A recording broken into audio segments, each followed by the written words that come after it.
Hi, welcome to My Favorite Mistake. I'm your host, Mark Graban. Our guest today is Chris King, who defied the odds. As a single mother in the 1970s, she rose to become the world's first female CEO in the semiconductor industry. So, having degrees in electrical engineering, Chris climbed the ranks at IBM before leading billion-dollar companies like AMI Semiconductor, Standard Microsystems, and QLogic Corporation. So her leadership extended across engineering, sales, and the general business. And she even founded a company called Expedition Electronics. Beyond her technology leadership career, Chris is also a champion equestrian and dairy farmer. So maybe we'll get to talk about that too. And her incredible journey is captured in her book, Breaking Through the Silicon Ceiling. So Chris, welcome to the podcast. How are you? Thank you so much, Mark. It's great to be here. Well, happy to have you here. And I mean, you've done so many things in your career. I'm really curious. We're going to jump right in. What would you say is your favorite mistake? I love that question. So, I was, after being a mom in a trailer park with no money, I decided I was going to get an education, and I talked my caseworker, I was on welfare, into allowing me to attend college. And I was going to be a teacher, which is a great calling, but at the time, that's what most females did. Mm-hmm. Anyway, my favorite mistake is that I happened to meet up with a guy who was the chief engineer at a radio station. He loved electronics.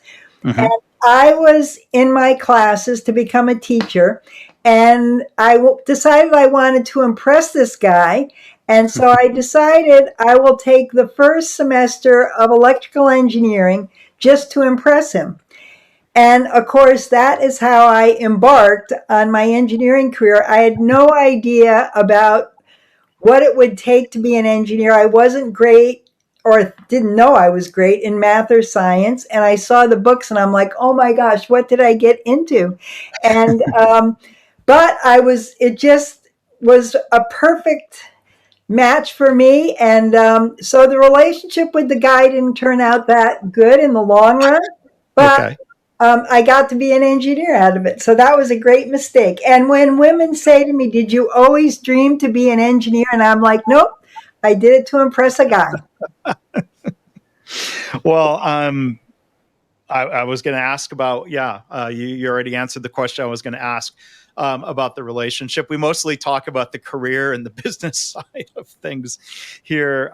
Your career certainly has turned out exceedingly successful career. So I'd love to hear more about, kind of dipping a toe into the waters of technical and electrical engineering studies. I'm an industrial engineer. I couldn't hack it with electrical engineering. I could only get so far in my physics studies. But I'd just be curious to hear more about, as you're going through that education. Did you have doubts? Did that seem like a mistake until it didn't? Or Well, I didn't just put my toe in, I put the whole leg in. And yeah. I thought, there was also kind of a backup plan because, of course, there were all men in the class. And I was the only female. And it's been pretty much that way for most of my career.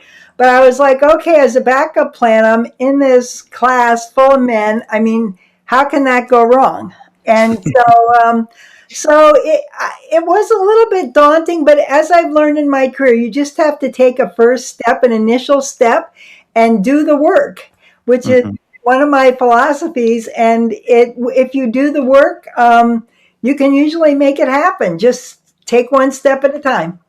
Yeah. And knowing your story, you coming from the beginnings that you described, and making your way to CEO. I was going to ask one question when you mentioned the caseworker and having to ask. Like, it seems like if somebody wants to study and go to college and create opportunities, why would they say no to that? Well, it was the times, they just wanted you Yeah. to stay home. And of course, I had a young child. And, Hmm. I actually getting on welfare was my first step because I didn't have any money. And so finding my way to the welfare office in New York State was a first step. And they just expected you to stay home and get a check.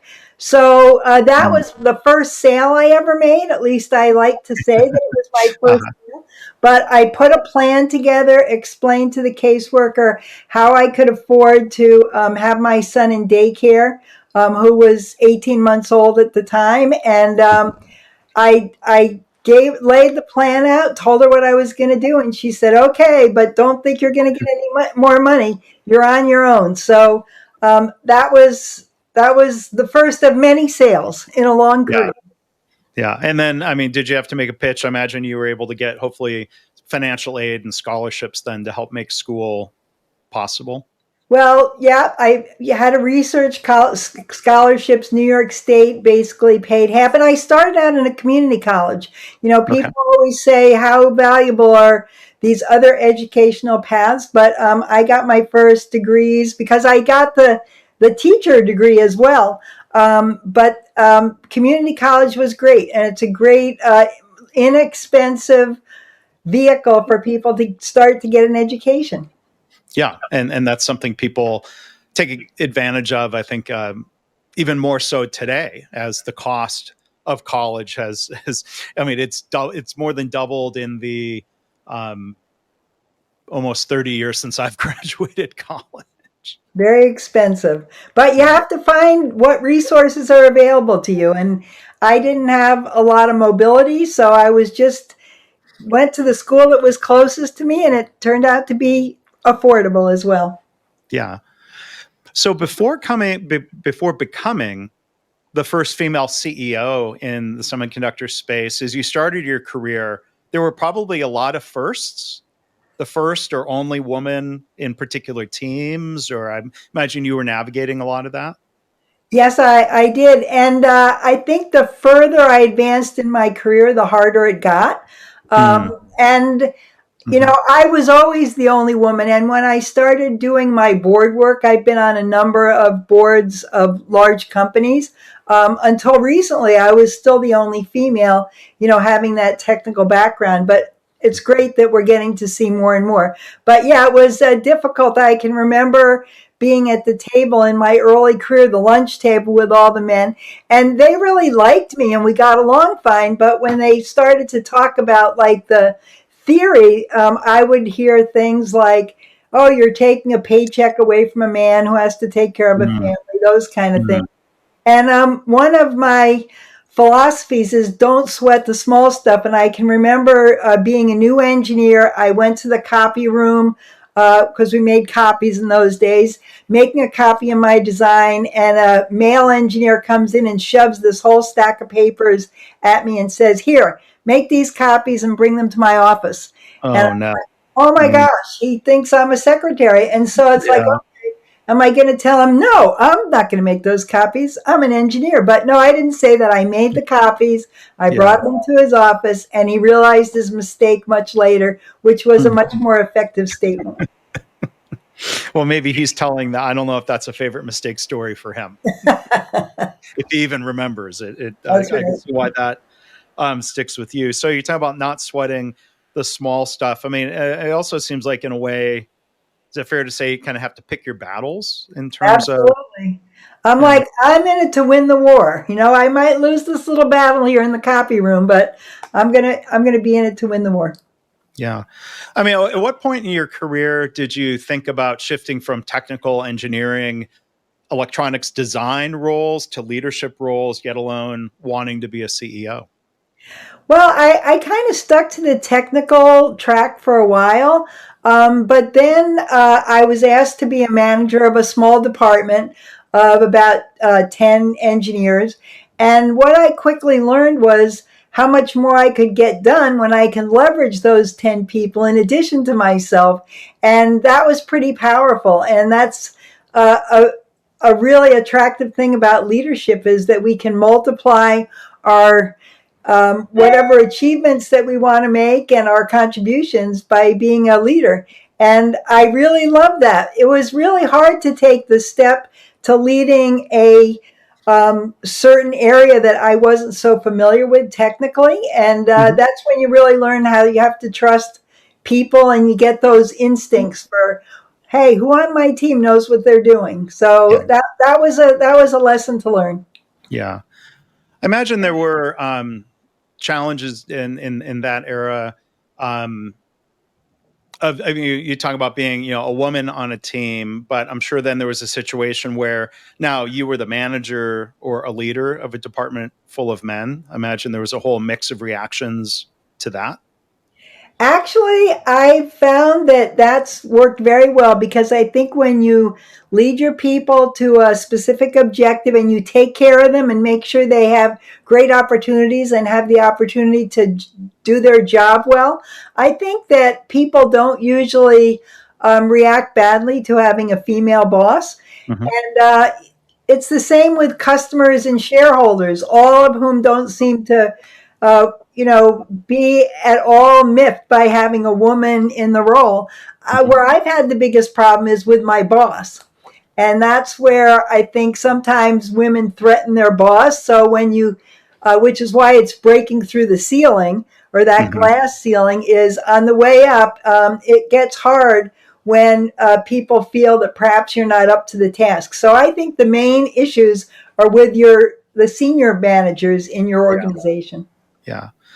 And previous guest on the podcast here, I don't know if you're familiar, Chris, with Tom Peters, the Sure. management Oh yeah, author, sure. Seen him speak. Yep. and he's great. And I mean, he points to data that shows, objectively speaking, women are generally better leaders than men. He's a big advocate for women in leadership roles. Couldn't disagree with that at all. I Uh, actually, my current job, I get to work with a lot more women than I ever have in the past, and mhm. I find it really refreshing. And tell us about that particular role Sure. that Well, you're in. I've spent my career in the semiconductor industry as an electrical engineer and leader, but recently somehow I found my way into running a dental software company or a Oh, healthcare software company. And of course, there's a lot of women in dentistry. And so this has been really, as I said, refreshing to me. yeah, yeah. Um, I'd be curious to hear, what stories or recollections you have of being considered for and being selected as a CEO the first time. I think that I really wanted to do something where I was in charge. Hmm. And so I had been very successful in my career at IBM. I'd become quite well known in the semiconductor industry. I think a lot of publications called me the most powerful woman in the semiconductor industry at the time. Mm, So yeah. when I started being called by search firms and headhunters for Hmm. CEO jobs, that was kind of exciting.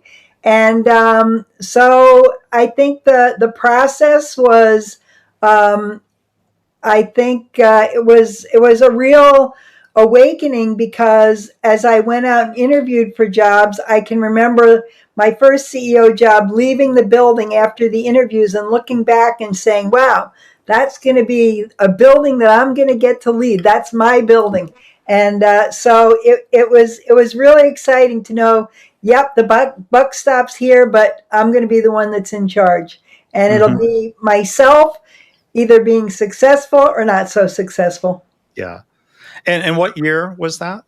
2001. Actually, my 2000. first day as a CEO was 9/11, 2000, Oh my, believe it or not.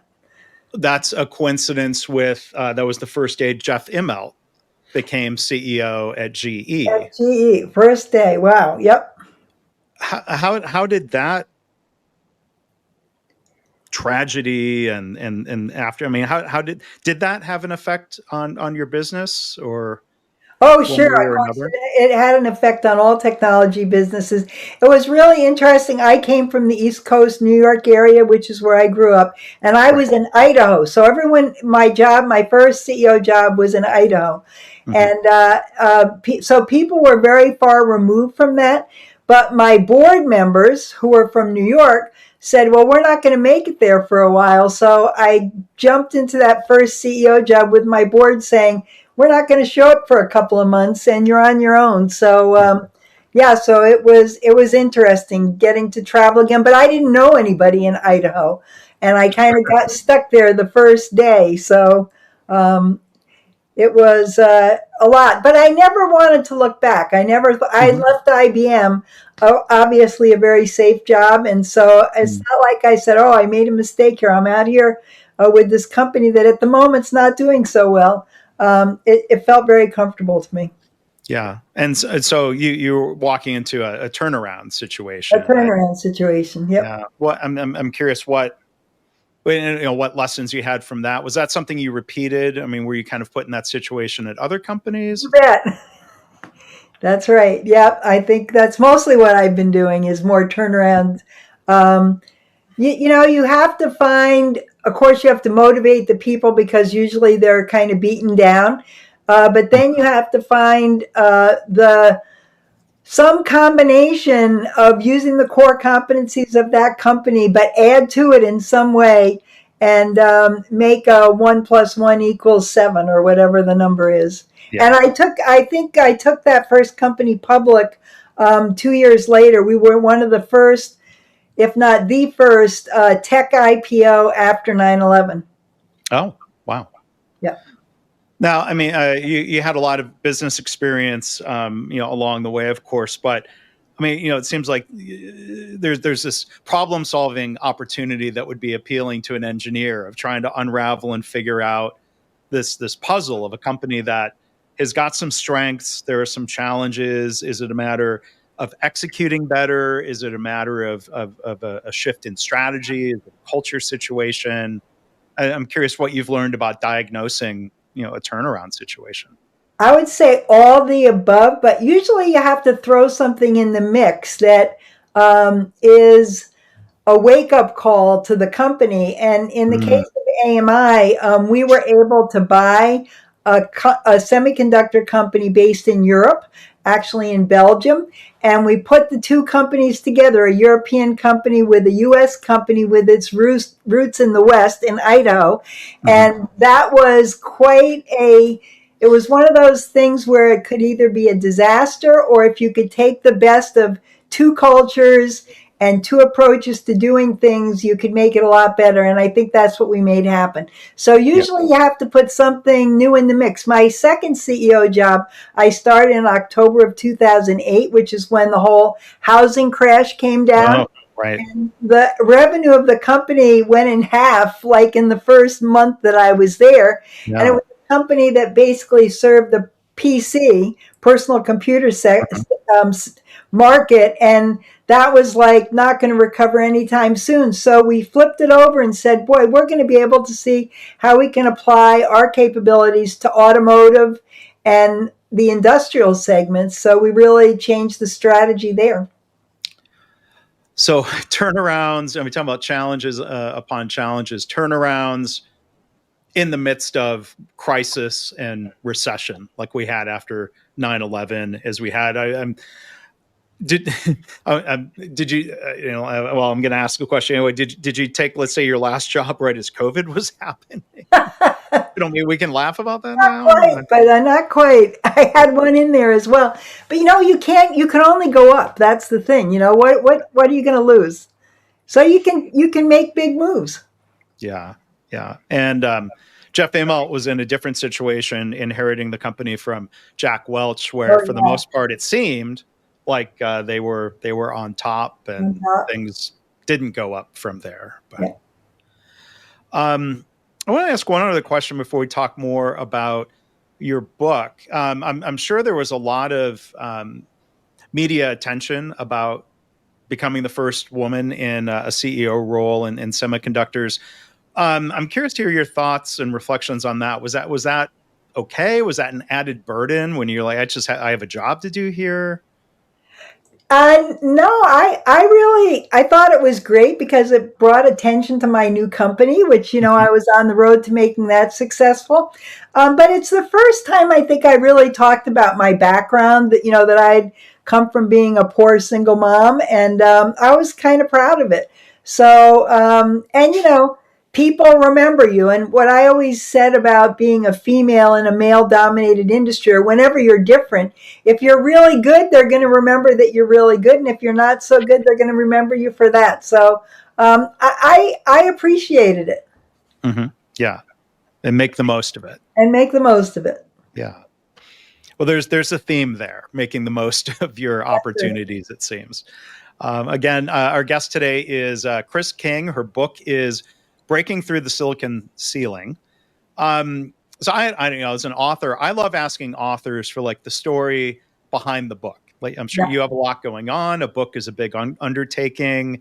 Kind of walk us through how the book came to be.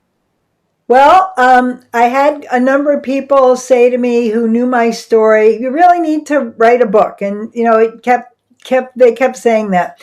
So I finally, I tried working on it by myself. I wasn't so successful, and then I met a person that had worked with a colleague's book, actually Ray Stata, who the Hmm. MIT buildings are named after. Right, right. Ray had written a book about his speeches and his approaches to things, and so he hooked me up with the gentleman, Gerald Kimber White, who had helped him, and Gerald helped me, and put me kind of on a schedule.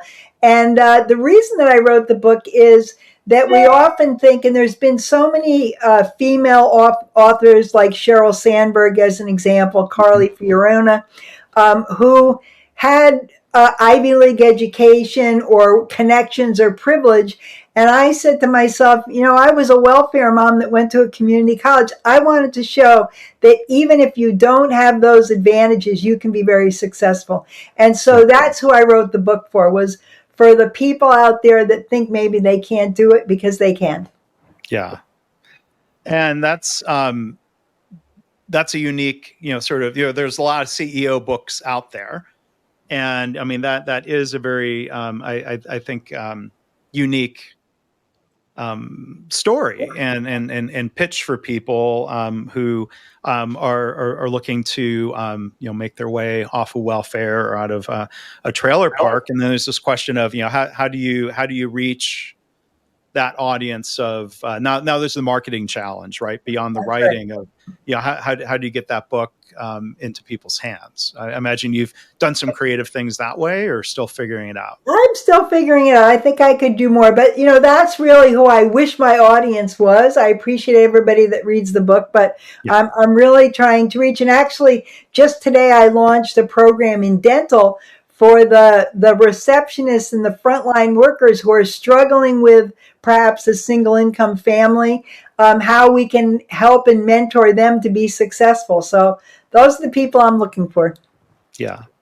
And hopefully through this podcast, or people listening to the podcast, let people in your family or Facebook circles know about Chris's book. There'll be information and links in the show notes.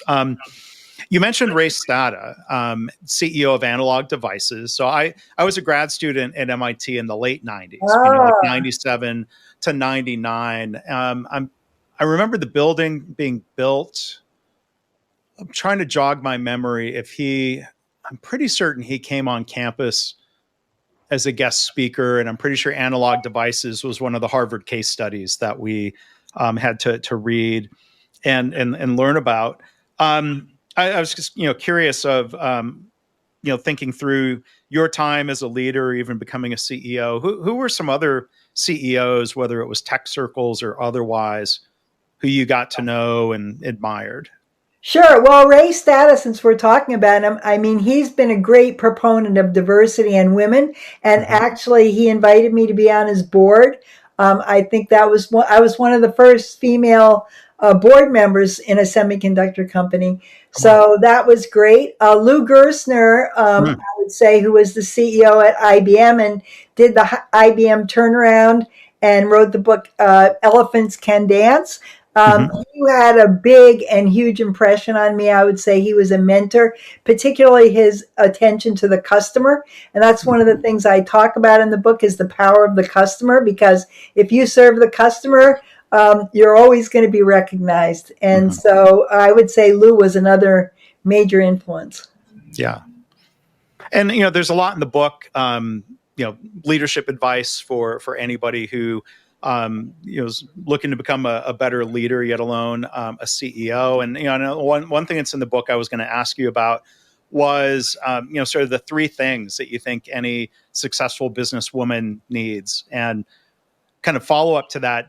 Are these particular to business women, or do you think there's, is it different advice than you would give to men? Oh, I think it's the same for everybody. Okay. And Yeah. I think early in your career, one of my principles is look for the white spaces. And so if you can, technology is a great venue for people because it changes so quickly. So if you can look for the places where it's either new or a place that's underserved. In my case, it was the first microprocessors. Today, it might be uses of AI as an example. Then it kind of gives you a leap forward. So look for the white spaces. Power of the customer, I think, is really important. And then persistence pays. You have to be Mm, persistent, and uh, no matter what the barriers are, I talk about quite a few barriers and how I learned if you can't go through, go around. yeah. Just keep going forward. So those I think are key principles, and you've always got to be persistent. And then you're talking about the three things people need. What are the three things people don't need if you're What going to thrive? they don't need is they don't necessarily need to have an Ivy League education or connections when they start out. Definitely don't need to sweat this. You shouldn't sweat the small stuff. So don't sweat things that don't really matter. I think you don't need that, and you don't need an ego. When it's all about you, that's not going to be a successful leader. Yeah.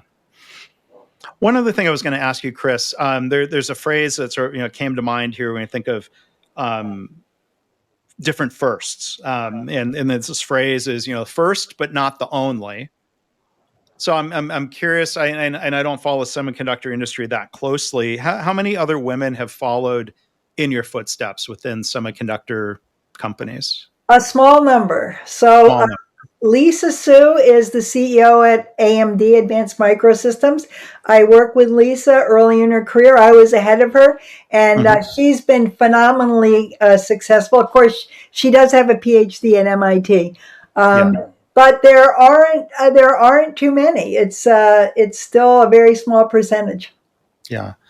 And imagine, over time, the percentages of um, women entering electrical engineering is increasing over time. It's increasing, but it kind of got maybe to the 5 to 10% level, and then kind of went a little bit down. So it's definitely more than when I was in school, and but it had.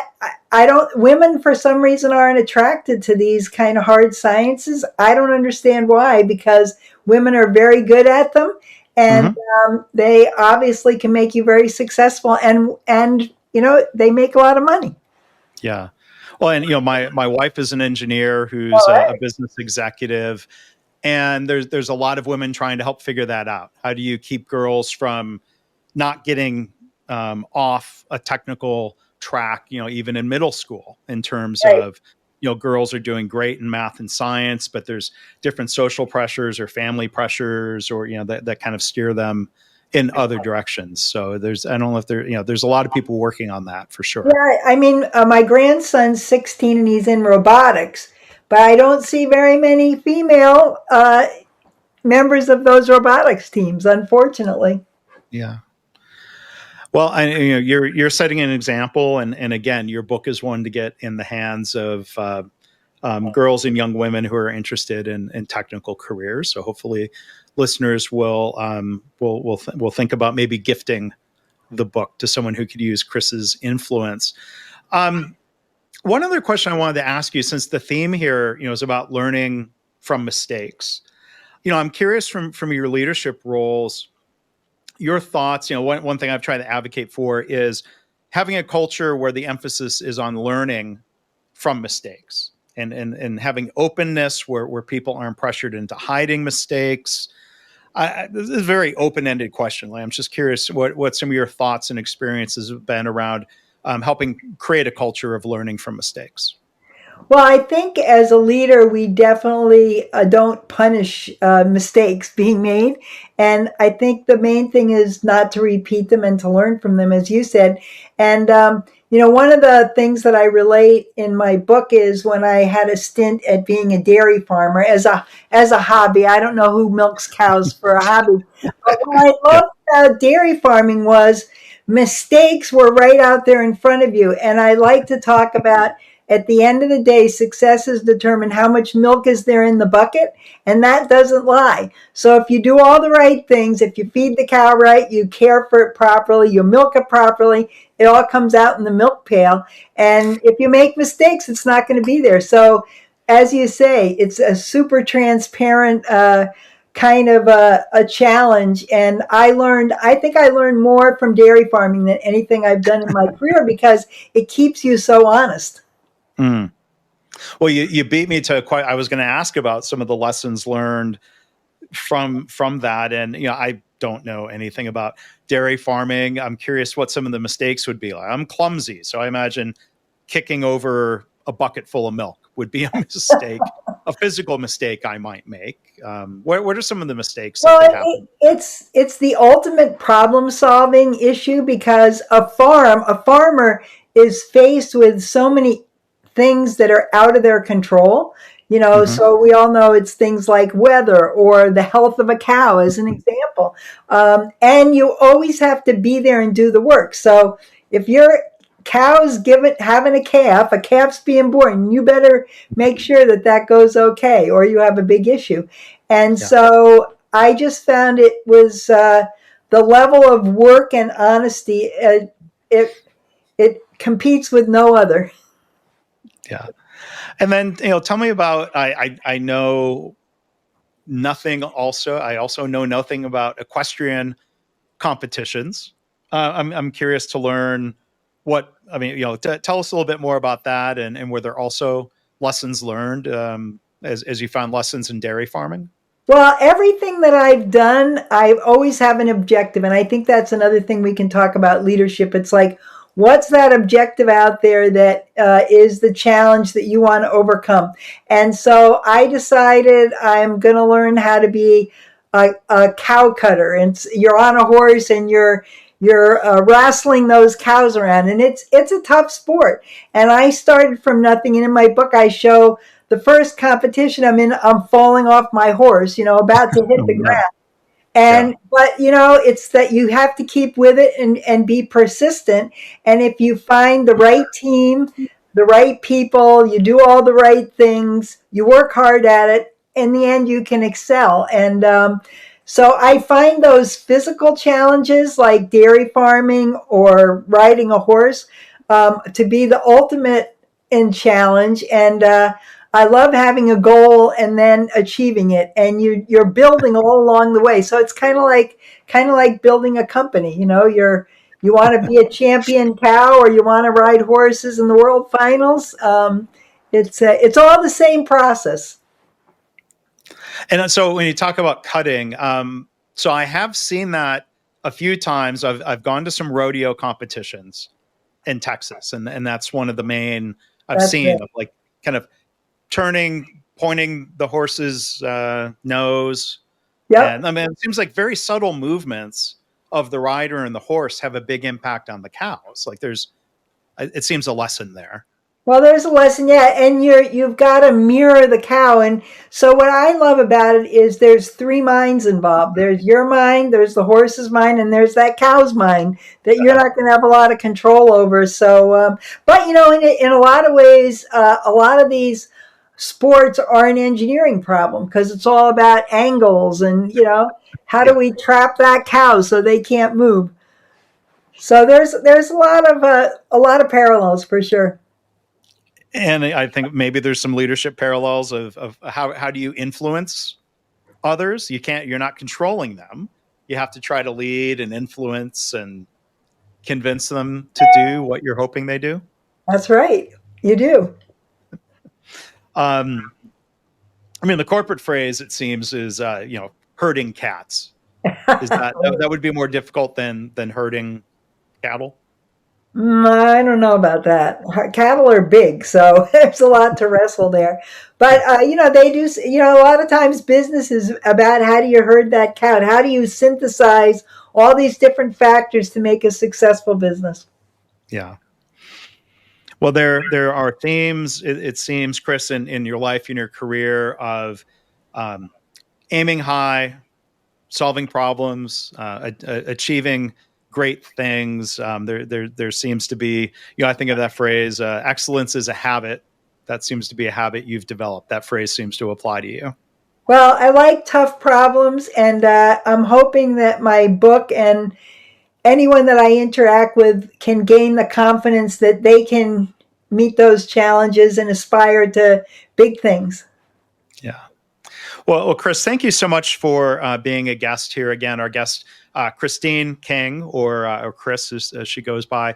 Her book is titled "Breaking Through the Silicon Ceiling." Her website is christineking.com. I'll make sure there's links to that and the book in the show notes. So, Chris, this has been a real treat. Thank you for sharing your story, your mistake. I'm glad it turned out for you.